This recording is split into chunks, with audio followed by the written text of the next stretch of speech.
Pangulong Ferdinand Marcos Jr. nagpaabot ng pakikiramay sa mga nasawi sa pagbagsak ng Philippine Air Force chopper doon sa Agusan del Sur. Si Marcos ay nakatakdang papunta rin sa Cebu para personal na tingnan ang sitwasyon ng mga biktima ng Bagyong Tino. Yan ang mga report na tinutukan ni Bombo Analyst Soberano. Nagpaabot ng pakikiramay si Pangulong Ferdinand Marcos Jr. sa pamilya ng 6 na miyembro ng Philippine Air Force na nasawi matapos bumagsak ang isang UE helicopter sa Agusan del Sur kahapon November 4, 2025.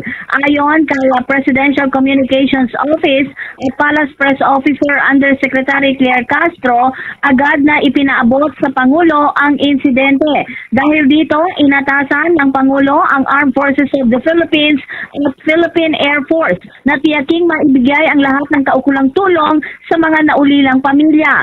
Sa pahayag naman ng Department of National Defense, kanilang ipinaabot ang taus-pusong pakikiramay sa mga naulila at pinuri ang dedikasyon ng mga nasawing piloto at crew na naglilingkod para sa kababayang apektado ng Bagyong Tino.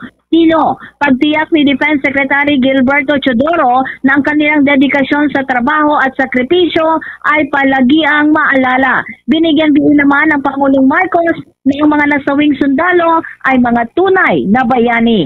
Pakinggan natin si Palace Press Officer Undersecretary Claire Castro sa pagtatanong ng Bombo Radio.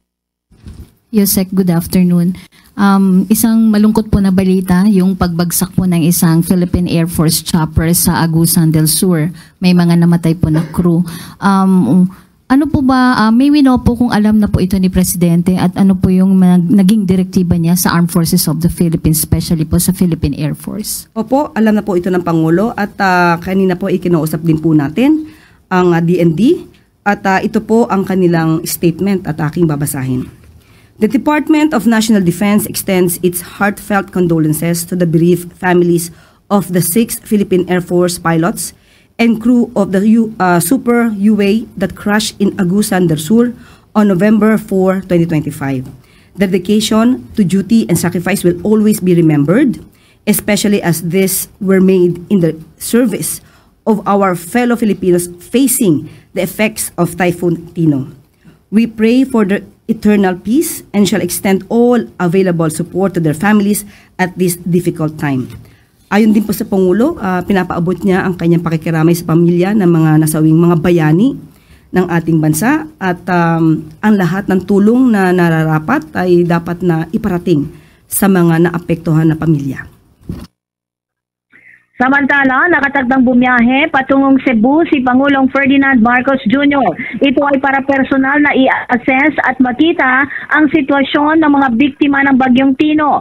Ayon kay Yusek Castro, pinaplansya na lamang ang schedule ng Presidente at maglalabas na lamang sila ng abiso kung kailan ito gagawin. Sa ngayon, anya, ay mga cabinet secretaries ang inutusan ng Presidente para tignan ang sitwasyon at alamin ang pangangailangan ng mga biktima ng kalamidad at agaran itong tugunan. Nagpaabot rin ang pakikiramay ang Pangulo sa mga naulilang pamilya ng mga biktima ng bagyo. Mahigpit anyang utos ng Presidente na ibigay ang lahat ng tulong sa mga naulilang pamilya at sa iba pang biktima ng kalamidad.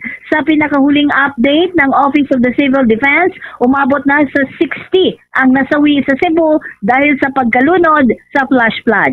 Pakinggan natin si Palace Press Officer Undersecretary Claire Castro.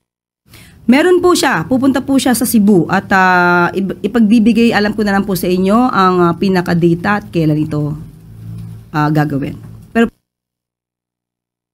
si Palace Press Officer Undersecretary Claire Castro. Mula sa Malacanang, Bombo Anali Montaño Soberano nag-uulat. And this is Bombo Radio Philippines, the #1 and most trusted source of news and information. Basta Radio, Bombo. For the most trusted source of news and information, visit our website at www.bomboradio.com. Follow us on Bombo Radio mobile app, Facebook, YouTube, TikTok, and X, formerly Twitter. Like, share, and stay connected. Anytime, anywhere.